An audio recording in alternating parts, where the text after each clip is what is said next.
The flow state. Most define this powerful feeling as being in the zone, fully connected to the present moment.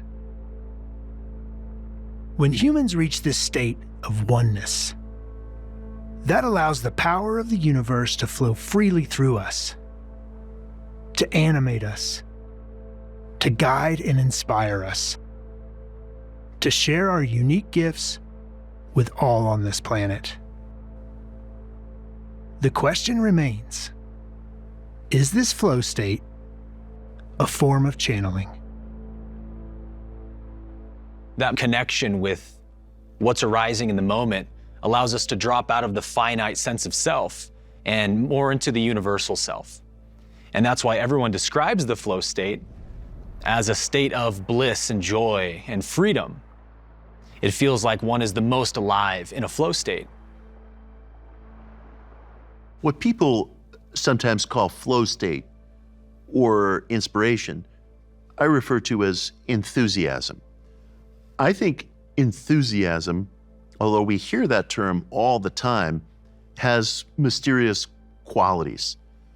I find that when I'm experiencing enthusiasm at my back, I can write for 8 hours at a stretch.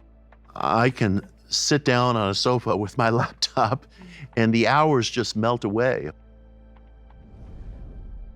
When I write, because I love to write, and I'm called to write, it just comes through me. So whether you call it automatic writing or I'm in the flow, I'm in the zone, they're all the same thing.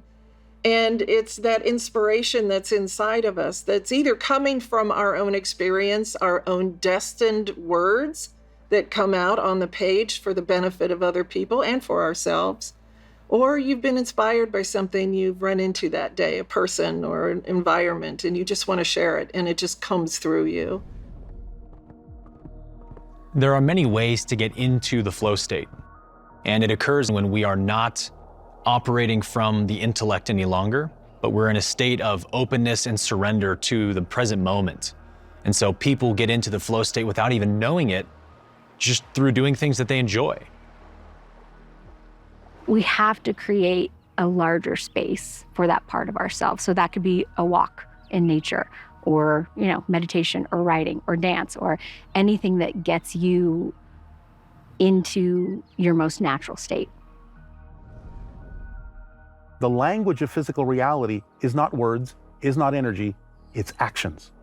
And when you act on the passion that the higher mind sends you, you're demonstrating to the higher mind that you heard it, you understand what it's telling you, that this is your next step, follow it, and you start that dialogue then going between you and the higher mind, because once you're willing to act on what the higher mind has already sent you, it will send you more opportunities to act on your passion. If you don't act on your passion, the higher mind will simply not send you any more opportunities until you act what it's already sent. Because why should it? Because you're not acting on anything anyway. So it's a real relationship, even though it's another part of you. Because we've created this illusion of separation, you have to develop this relationship with your non-physical higher mind. Pay attention to the messages that it sends through the auspices of excitement, curiosity, passion, love, creativity, and be willing to act on it. Take that step. As we become more connected to those from all areas of this planet, we are reminded that no matter what shape, size, or color of skin, all human bodies are supremely sophisticated in design and structure. As science searches for answers to explain the human design and our physical connection to the cosmos, there's a powerful spiritual principle about the grand design of the separate forms in this physical reality. Everything happens in spirit first.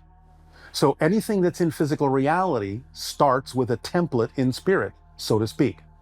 Adjustments in that spiritual template, when done in a certain way, will make adjustments in the physical version of it. It's as simple as that. As ultimately spiritual beings having a human experience, our perception of ourselves as human beings is very physical in the main. And the appearance of our physical selves seems to be separate from each other, separate from our planetary home, separate from the wider universe. That perception of separation, as long as it helps us to have an earth experience of joy, of relationship, is wonderful. It's when we misunderstand that appearance of individuation as separation. And in that sense of separation, that illusion of separation, we progressively cut ourselves off from the wider nature of reality.